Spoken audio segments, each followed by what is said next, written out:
Era un tipo que no te habría llamado la atención. No daba miedo. No parecía peligroso. Pero lo era. Atacó a mi hermana y le asestó 41 puñaladas. No teníamos muestras de ADN del culpable. La policía no sabía que estaba tratando con un asesino en serie. Mi padre me dijo, han matado a tu madre y no saben quién ha sido. Disparó a mi hija 3 veces. Ese día morí yo también. ¿Quién haría algo así?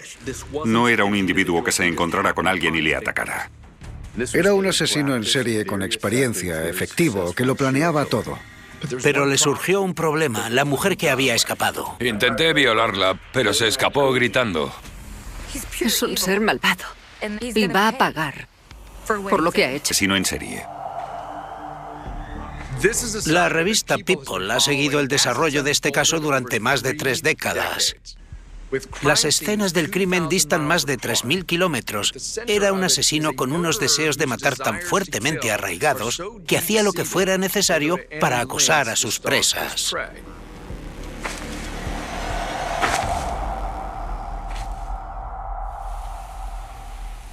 Palm Springs, California, 1992. En septiembre de 1992, Jennifer Asbenson era una joven que apenas comenzaba a vivir. Vivía sola y tenía un nuevo trabajo con niños especiales en la zona del desierto de Palm Springs, California. Trabajaba de 10 de la noche a 6 de la mañana, pero era joven. Tenía 19 años. Me encantaba mi trabajo. Ese día había decidido ir en autobús. Una noche, aprovechando que iba con tiempo, Jennifer decidió pasar por la tienda que había cerca de la parada de bus. Estaba en la cola esperando para pagar cuando vi que llegaba el autobús. Para no perder el último autobús para llegar al trabajo, salió corriendo. Era demasiado tarde, el autobús se había ido. Mientras estaba allí parada, llegó un coche gris.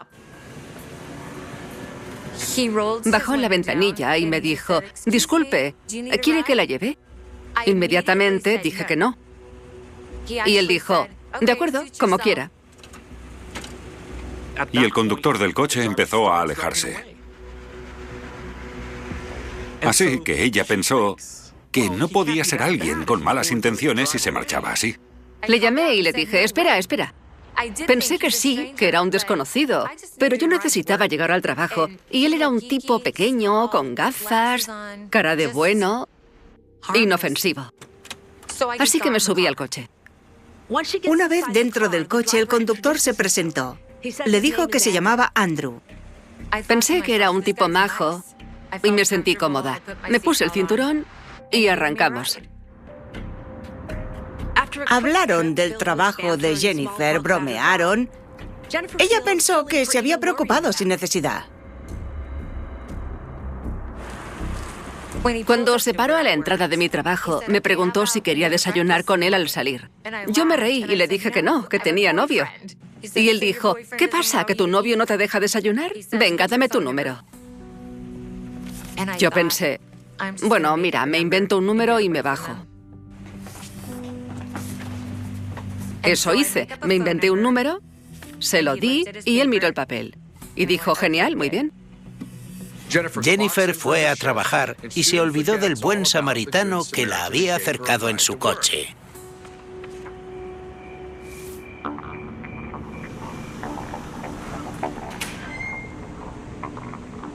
Jennifer salió de trabajar a las 6 de la mañana y para su sorpresa, Andrew la estaba esperando. Yo empecé a reírme, le dije que era persistente. Y él dijo que me había prometido traerme el desayuno. Ya no le veía como a un desconocido total, así que me subí al coche. Ese fue el peor error que cometió en toda su vida. Porque desde el momento en que sube, empiezan los problemas. Arrancamos. Hubo unos momentos de silencio y luego me dijo, ¿qué era ese número que me diste anoche? Empezó a gritar y a decirme que había llamado a ese número y que lo había cogido una anciana. Paró el coche y todo pasó muy deprisa. Me agarró del pelo y me empujó contra la guantera. Vi que sacaba una cuerda de debajo de su asiento. Me ató las muñecas y empezó a besarme con esa boca asquerosa. Echó el seguro de mi puerta, me puso un sombrero y unas gafas de sol. Lo tenía todo planeado, como si ya lo hubiera hecho antes. Y yo no podía hacer nada. Iban de camino a las afueras de la ciudad, en dirección al desierto, y en ese momento empezó la peor parte.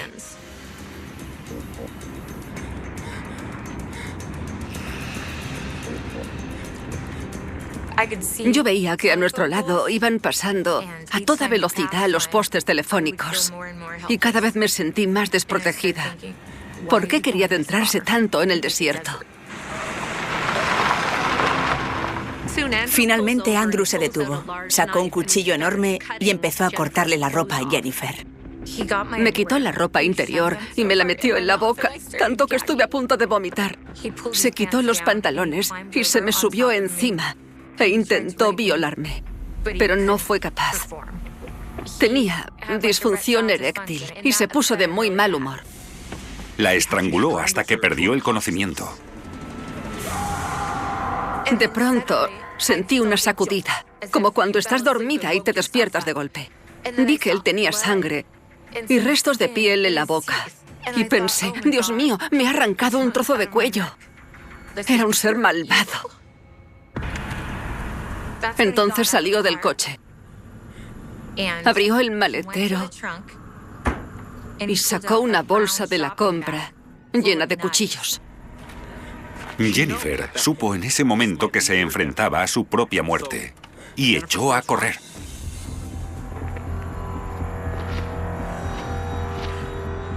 Corrí por el desierto convencida de que iba a dispararme. Pero en lugar de eso, sintió un fuerte tirón en el pelo y cómo la arrastraba por el suelo. De vuelta al coche. La metió en el maletero y le dijo que la iba a matar. Encerrada allí dentro, Jennifer empezó a rezar. Yo decía, por favor, Dios, ayúdame, por favor, sácame de esta. No quiero que me descuartice este demonio.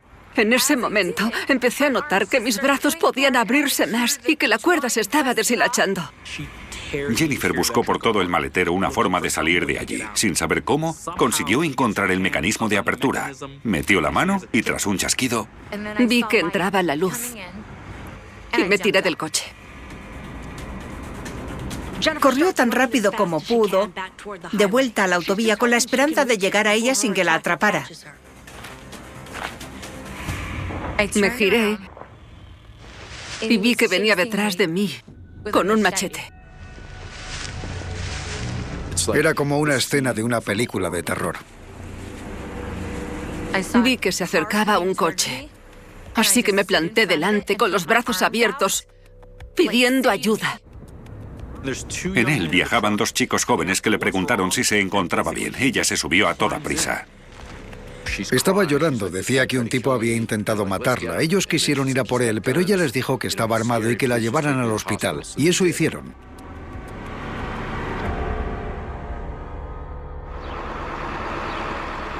Una vez en el hospital, le curaron las heridas en urgencias. Yo estaba en estado de shock. No me podía creer que una cosa como aquella pudiera ocurrir de verdad. La había mordido en el cuello, así que la policía archivó las huellas de los mordiscos como prueba. Y sabían también su nombre, Andrew, y que conducía un coche gris. Pero quitando eso, la policía no tenía nada más. Me aplicaron el protocolo para violaciones, aunque como tenía disfunción eréctil no me violó. Cuando se recuperó, Jennifer volvió al desierto con la policía en busca de huellas de neumáticos. Pero una excavadora había borrado ya cualquier rastro del coche. Por desgracia, como aquel crimen tuvo lugar cuando la ciencia forense no estaba tan avanzada como hoy, la investigación estaba limitada. Temiendo que su crimen no se resolviera nunca, Jennifer empezó a sufrir ataques. Estaba convencida de que volvería a por mí y aquella idea me aterraba. Dormía debajo de la cama o en el tejado de mi casa porque tenía mucho miedo. Se había quedado con mi DNI en el que venía en la dirección de mi casa. Era imposible llevar una vida normal. Y resultó que Jennifer tenía razón. Volvería a encontrarse con su agresor.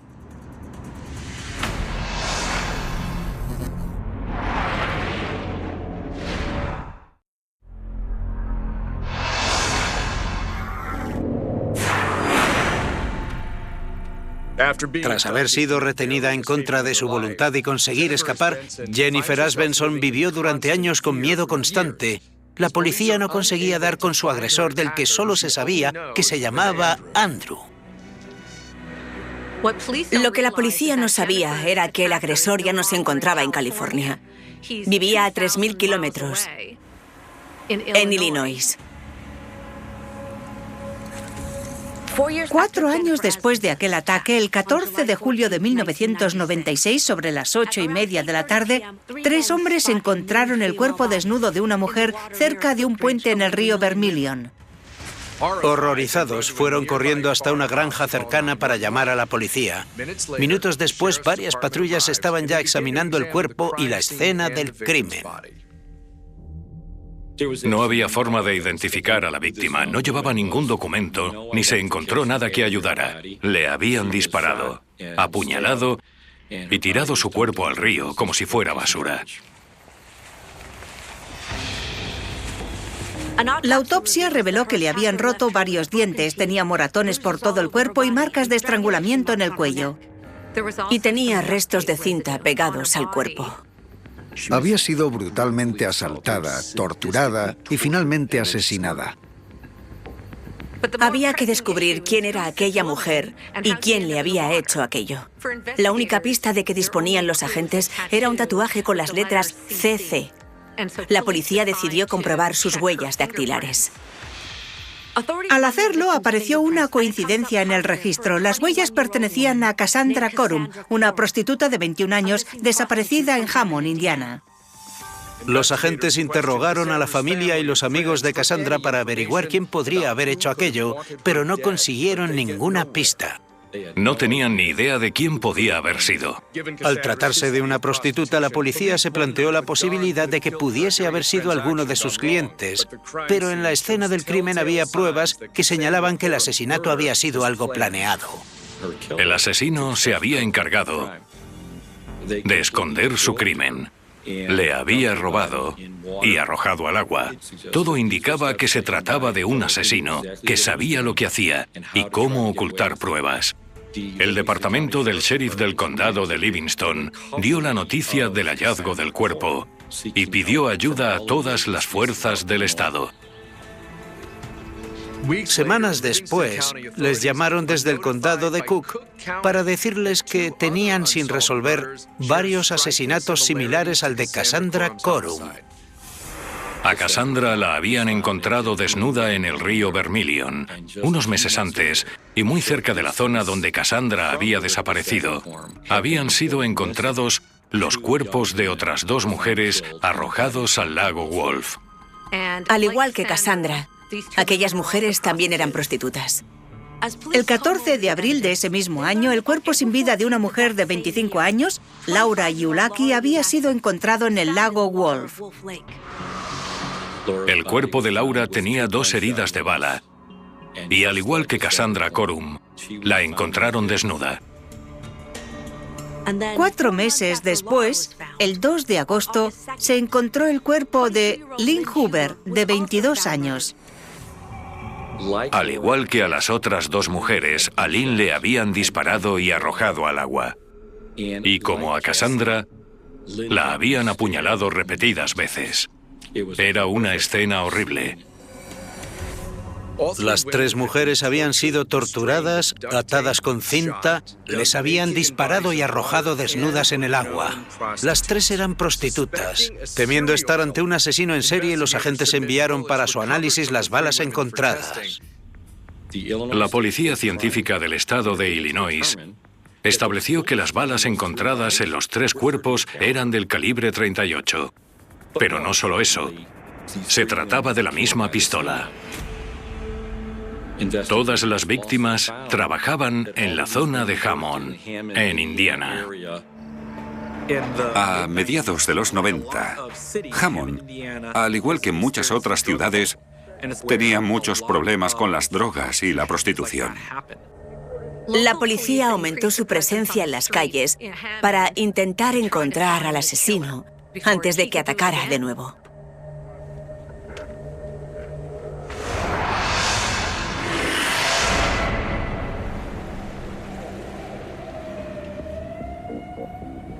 En abril de 1997, 9 meses después del asesinato de Cassandra Corum, un nuevo incidente puso a la policía en alerta. Recibimos una llamada del encargado de un motel que se quejaba de que 2 personas estaban discutiendo y molestando a los huéspedes. Una de esas 2 personas era una conocida prostituta de la zona. Cuando llegó la policía, detuvo el altercado entre la prostituta y el cliente y empezó a recabar información para averiguar qué estaba pasando. Al parecer, la mujer le había robado un cheque a un cliente. Al darse cuenta del robo, él se había enfadado mucho y había empezado a perseguirla por el parking del motel. Mientras la policía intentaba descubrir la verdad, la mujer les dijo que al cliente le gustaban cosas muy raras, que había insistido en llevarla al lago Wolf y hacer como que la violaba. Aquello hizo inmediatamente que a uno de los agentes le saltaran todas las alarmas. Mientras escuchaba el relato de la mujer, el agente se dio cuenta de que él mismo había arrestado a aquel hombre unos meses antes. Noviembre de 1996. El agente recordó que hacía unos meses aquel hombre estaba con una prostituta en su coche cerca de un conocido punto de venta de droga. Cuando se acercaron a él, colaboró en todo momento. Pero los agentes descubrieron que tenía un revólver. Como no tenía permiso de armas para el estado de Indiana, le arrestaron. Registraron su coche, pero no encontraron nada excepto una bolsa con cinta de embalar. Le requisaron la pistola y le denunciaron por tenencia ilícita de armas. Él se declaró culpable de los cargos en 1996. 1 o 2 citas en los juzgados y todo volvió a la normalidad. Pero aquella noche en el motel, el agente no puede quitarse de la cabeza la idea de que allí está pasando algo más. Y así se lo hace saber a sus superiores. Estaban buscando a un tipo que se llevaba a las prostitutas al lago Wolf y que tenía una pistola del calibre 38. Ese hombre era el sospechoso. Ese hombre se llamaba Andrew Urdiales.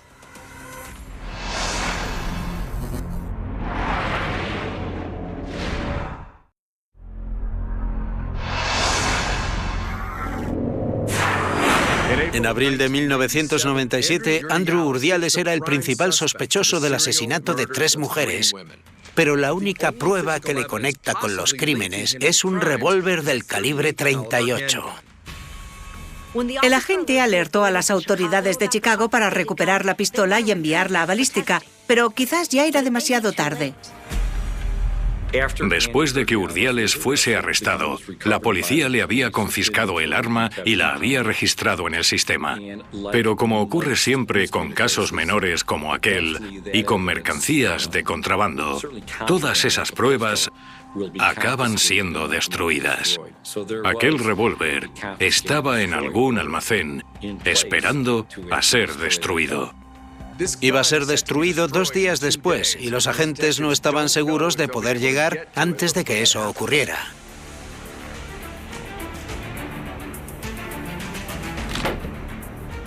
Para encontrarlo, los agentes tenían que examinar una gran cantidad de pistolas y revólveres antes de que fueran fundidos en un horno.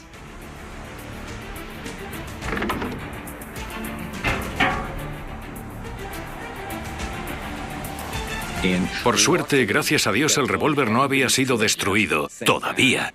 Aquello fue una gran suerte. Solicitamos una orden judicial para que fuese sacado de ahí y entregado a nuestra custodia. Finalmente consiguieron el arma y la enviaron a balística. se llevaron a cabo varias pruebas balísticas con el revólver. Y se compararon con las balas de los cuerpos de Laura, Cassandra y Lynn.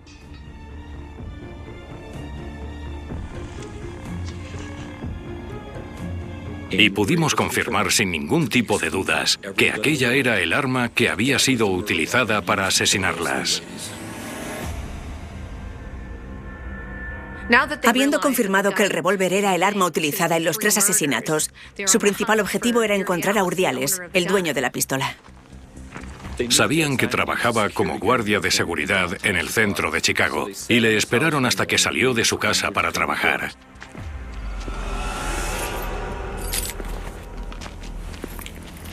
Los agentes se le acercaron y le pidieron que contestara una serie de preguntas para ayudarles con la investigación del caso.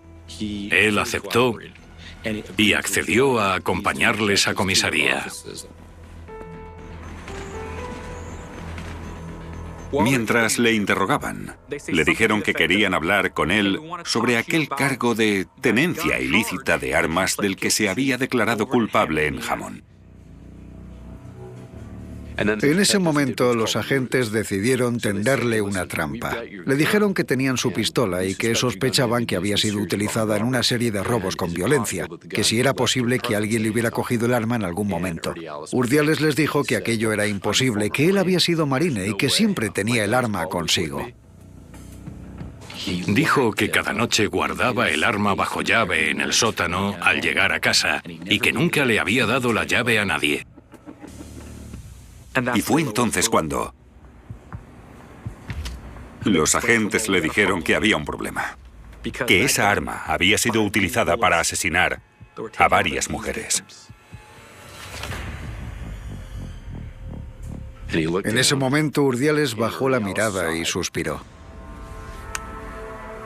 Se quitó el cinturón y entregó su tarjeta de empleado. Se puso en pie y dijo: creo que hoy no voy a ir a trabajar. Empezó a contar a los agentes todo lo que había hecho. Les dijo que solía ir a clubes nocturnos en la zona de Hammond, Indiana, que allí era donde había conocido a Laura Iulaki, que coqueteó con ella y que le dio su número. Días después, él la llamó, quedaron y la llevó al lago Wolf, donde empezaron a discutir. Y le pegó 2 tiros. Luego le robó y arrojó su cuerpo al lago. Luego les contó con mucha frialdad que con Lynn Hoover se había ensañado especialmente. La había llevado a un lugar cerca de las vías del tren, en la zona norte de Chicago, con la intención de tener sexo con ella a cambio de dinero. Empezaron a discutir, él cogió su pistola del 38 y le pegó un tiro en la cabeza. Luego puso el cuerpo en la parte de atrás del coche. Pero mientras estaba robándole, se pinchó con una aguja que Lynn llevaba entre sus pertenencias. Urdiales se enfadó y cogió su navaja de mariposa. Apuñaló a Lynn Hoover en la espalda en numerosas ocasiones. No sabía cuántas, pero siguió haciéndolo aun teniendo claro que la mujer ya estaba muerta. Justo después, bajó hasta la orilla y arrojó el cuerpo al lago. Al igual que Lynn y Laura, Cassandra Corum había quedado varias veces con él. Urdiales y Cassandra tenían una relación habitual de prostituta y cliente, pero él le contó a la policía que aquella noche habían tenido una discusión y él había acabado disparándola y apuñalándola y tirando su cuerpo al río Vermilion. Una de las cosas más crueles que hizo después de asesinar a Cassandra Corum fue buscar a una amiga suya y ayudarle a colgar carteles para intentar encontrarla. Le decía que a ver si había suerte y aparecía, dándole falsas esperanzas a aquella mujer, diciéndole que todo acabaría bien. Mientras confesaba los crímenes, Urdiales lo hacía de forma distante, fría, como si aquellos asesinatos no le parecieran algo tan grave. Después de eso, y sin que nadie le preguntara, les dijo a los agentes que llamaran a la policía de California. Que allí habían pasado cosas que seguramente les interesaría conocer.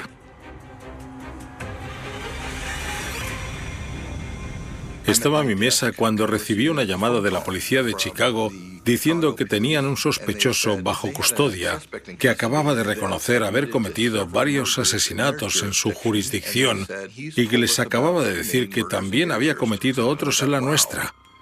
45 minutos después, yo estaba en un avión camino de Chicago. Cuando llegué, me senté frente a él en una sala de interrogatorios. Encendí la grabadora y empezamos a hablar. Bueno, ¿prefieres que te llame Andrew? Vale, tú me puedes llamar John. Urdiales le contó al agente de California cómo se convirtió en un asesino en serie. Después de graduarme me uní a los Marines. Eso fue en marzo de 1984. Había estado destinado como marine en Camp Pendleton, en San Diego. Urdiales le contó una pelea que tuvo en 1986 con un compañero. Me enfadé con uno de los chicos. No recuerdo bien por qué. El caso es que me fui enfadando y al final me fui. Estaba tan enfadado por aquella pelea que tenía la necesidad de hacer algo para dejar escapar toda aquella ira que sentía. Así que decidió cometer un crimen violento. Entonces pensé que podía hacerle daño a alguien. No sé, quizá robar a alguien, un atraco, algo así para averiguar qué se siente. Así que fue por ahí conduciendo en busca de una víctima. Y la primera universidad que te encuentras si sales de Camp Pendleton en dirección norte es la de Saddleback City. Y allí fue donde el 18 de enero de 1986, después de un concierto, Urdiales cometió su primer asesinato.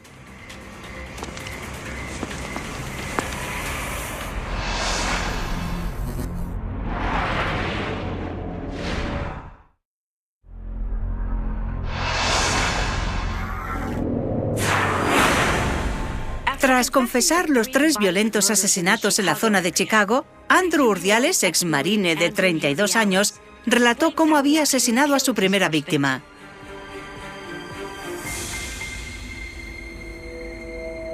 Aquella noche en Saddleback City, Urdiales estaba en el parking buscando una víctima.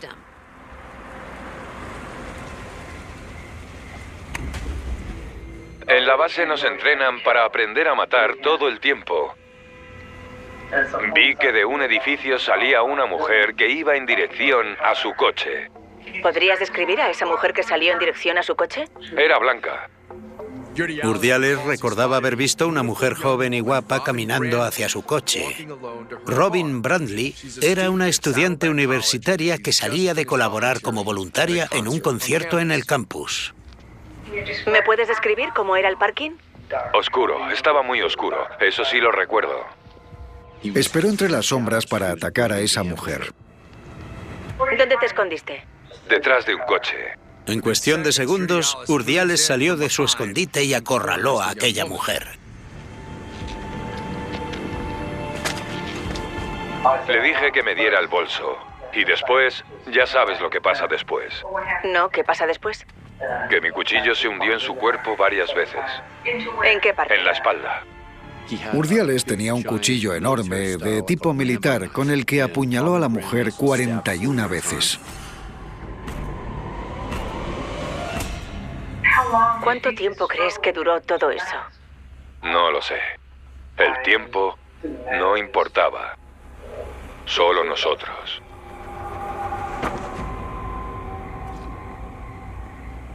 Pero durante aquel crimen le interrumpieron. Urdiales vio las luces de un coche que se acercaba al parking, así que salió huyendo, subió al coche y volvió a la base. La noche que mi hermana fue asesinada, fui a casa de mis padres y me los encontré allí sentados, sin hablar. Les pregunté qué pasaba y me dijeron que Robin estaba muerta, que había sido asesinada. Y yo les dije, ¿Asesinada? Aquello era algo muy difícil de asimilar. Lo primero que se me pasó por la cabeza fue, ¿habrá sufrido mucho? ¿Le habrá dolido? Fue muy duro. Mis padres y yo enseguida empezamos a pensar en quién podría haberle hecho algo así. Robin Brandley era una universitaria joven y guapa. El departamento del sheriff hizo todo lo posible, solicitó ayuda al FBI, dieron a conocer el caso, querían encontrar al responsable de aquello. Urdiales descubrió entonces lo que sentía al matar a alguien y se vio capaz de hacerlo de nuevo. Aunque decidió que en el futuro elegiría a sus víctimas con más cuidado. Y para eso nada mejor que las prostitutas. Al elegir prostitutas podía llevárselas donde él quisiera, elegir la escena del crimen. Así podría pasar menos tiempo preocupado de que le pillaran y más tiempo explorando sus impulsos sádicos. Urdiales dijo que la primera vez que recurrió a una prostituta fue en Cathedral City, California, en 1988. Llevó a Julie McGee a una calle abandonada y tras tener sexo con ella, le disparó y la mató. ¿Cuántas veces le disparaste? Solamente una vez. ¿Podrías describir el lugar? Era una explanada. Había algunas casas cerca. Vale. ¿Y qué hiciste después de aquello? Me monté en el coche y entonces fui al Pink Lady. Reconoció haberla matado y luego irse a un club de striptease, tomarse una cerveza, ver bailar a las chicas y volver a la base. Con el asesinato de Julie McGee, Urdiales añade el elemento del arma de fuego, pero a su siguiente víctima le disparará en una zona mucho más remota. Sería Mary Ann Wells, a quien Urdiales conoció 2 meses después de haber asesinado a Julie McGee. Le pagó $40 y la convenció para que fuera con él a una zona industrial en San Diego. Por desgracia para ella, algo pasó que hizo que él se enfadara, hasta el punto de dispararle, matarla y dejar su cuerpo abandonado en un callejón. Mary Ann no tenía ninguna posibilidad contra alguien como Andrew Urdiales. Recuerdo volver a casa. En aquella época yo vivía con mi padre. Me estaba esperando fuera y lo primero que pensé fue que me había metido en algún lío. Parecía muy enfadado. Cuando entramos en casa me dijo que habían asesinado a mi madre. Me quedé en shock. No reaccionaba. Era difícil de aceptar. Apenas recuerdo los instantes siguientes. El modus operandi parecía ser siempre el mismo: elegir una prostituta, tener sexo con ella y provocar una pelea para desatar al monstruo que llevaba dentro. Sus crímenes fueron evolucionando. Iba siendo cada vez más listo a la hora de atraer a sus víctimas y llevárselas a zonas remotas. Y su zona favorita es sin duda el desierto de Palm Springs, California. Solía empezar a buscarlas entre las 8 y las 10 de la noche. Vale. Durante las noches cálidas del verano, me gustaba ir en pantalón corto. En 1989, mientras buscaba una prostituta con su coche, encontró a su víctima más joven, Tammy Erwin, de 18 años. Recuerdo que hubo gritos, llantos o una discusión. Ella estaba chillando y lo siguiente que recuerdo fue estar apuntándola con la pistola del 45. Un momento después, se disparó. Se enfadó con ella y le disparó varias veces. Llevaba puestas unas zapatillas deportivas. Se llamaba Tammy. Mi hija fue asesinada el 16 de abril de 1989. Ese día morí yo también. Le disparó 3 veces. Y eso me hace pensar que ella sufrió. No quiero creerlo, pero es lo que siento. En 1991, tras la operación Tormenta del Desierto, recibió todos los honores y tras dejar los Marines volvió a Illinois, aunque siguió yendo de vacaciones a California. Urdiales tenía alquilado un trastero en Palm Springs. Tenía armas de fuego, cuerdas. Cuando se iba de vacaciones, en vez de ir a la playa, buscaba mujeres jóvenes, las subía al coche y las llevaba al desierto para violarlas y asesinarlas. Eso era lo que le gustaba. Era como un hobby para él. En marzo de 1995 estaba de vacaciones. Iba conduciendo por Palm Springs. Recuerdo que vi a una mujer andando por la calle. Creo que se llamaba Denise. Denise Maney fue la primera víctima a la que ató, apuñaló y disparó. Gracias a la práctica, se había convertido en un asesino en serie muy efectivo. En aquella época, no había forma de saber que se trataba de un asesino en serie, porque la mayoría de los asesinatos se cometían en jurisdicciones diferentes, así que nadie había conseguido atar cabos hasta el momento de aquel interrogatorio. Tras enumerar todos sus logros, Urdiales no pudo evitar hablar también de su único fracaso, la mujer que se le escapó. Jennifer. 19 años. Una chica muy guapa, muy guapa. Me dio su número de teléfono, pero cuando la llamé, resultó que me había dado un número falso. Y eso no me gustó. Urdiales contó cómo la había secuestrado y que su intención había sido matarla como a las demás. Huyó gritando, salió corriendo. No sé si quien la encontrara terminaría lo que yo había empezado. No lo sé. No volví a ver a Jennifer. Basándose en los datos que les dio Urdiales, los agentes revisan sus registros y enseguida conectan la historia con un caso sin resolver: el asalto e intento de homicidio de Jennifer Asbenson 5 años antes. Palm Springs, California, 1997. Un día, estando en casa de mis padres, llegó un agente y preguntó por mí. No me dijeron de qué se trataba, solo que fuera con ellos a comisaría. Una vez allí, recuerdo que se sentó frente a mí y me dijo: «A usted le ocurrió algo hace 5 años. Dígame si alguno de estos hombres se parece al que la atacó». Y le vi. Y fue como: ¡ay, madre mía! ¡Es él! ¡Es él!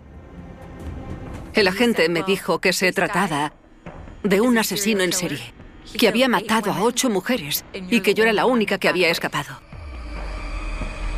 Me sentí feliz, me sentí aterrada. Y luego pensé: ¡madre mía! ¡Madre mía! Sabía que era un asesino. Un exmarine de 32 años ha sido arrestado en Chicago y una vez en custodia ha confesado haber matado a 8 mujeres entre Illinois y California. Dijeron por televisión que aquel hombre, Urdiales, había reconocido haber matado a mi hermana. No nos lo podíamos creer. 11 años sin saber quién había sido. Pensando si habría sido un conocido, un amigo, un familiar. La policía no lo había descubierto nunca.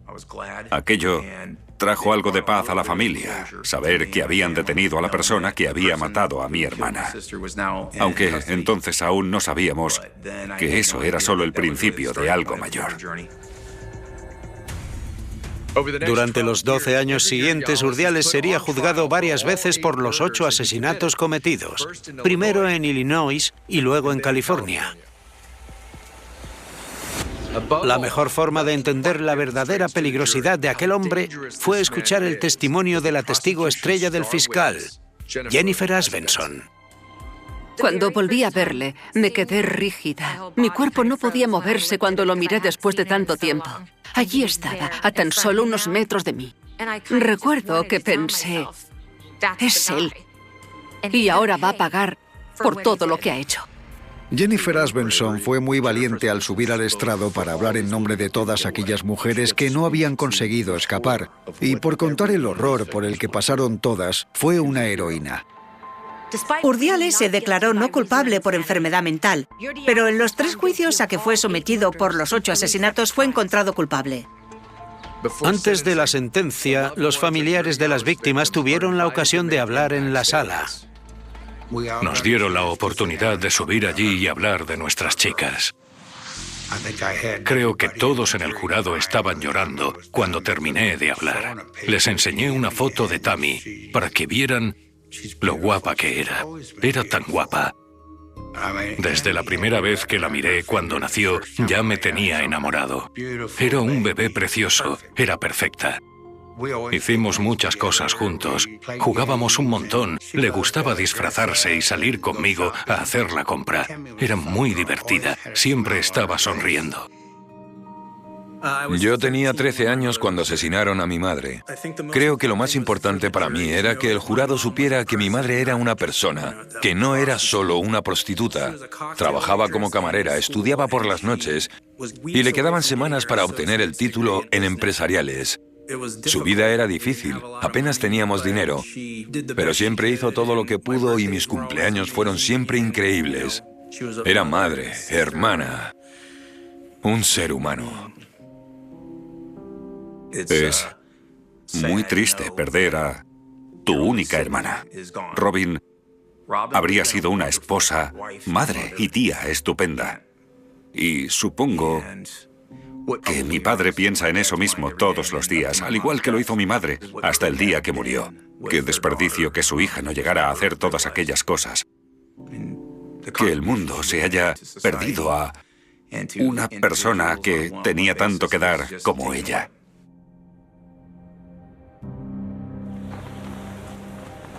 Nosotros, el jurado elegido en este proceso, determinamos que la pena impuesta al acusado Andrew Urdiales sea la muerte. Tras el tercer juicio en el que es condenado en agosto de 2018, Urdiales es sentenciado a muerte. Por la situación actual en California, no creo que lleguen a ejecutarle nunca, pero lo importante es que nunca estará cerca de ninguna otra mujer. Nunca volverá a comer buena comida, nunca podrá correr un solo kilómetro o hacer nada. Estará en una celda 23 horas al día, cada día. Y para mí, ese destino es mucho peor que la muerte. En 1989, yo hice una promesa. Miré al cielo y dije, Tammy, cariño, tranquila, vamos a hacer justicia. Y hemos tardado 20 años, pero lo hemos conseguido.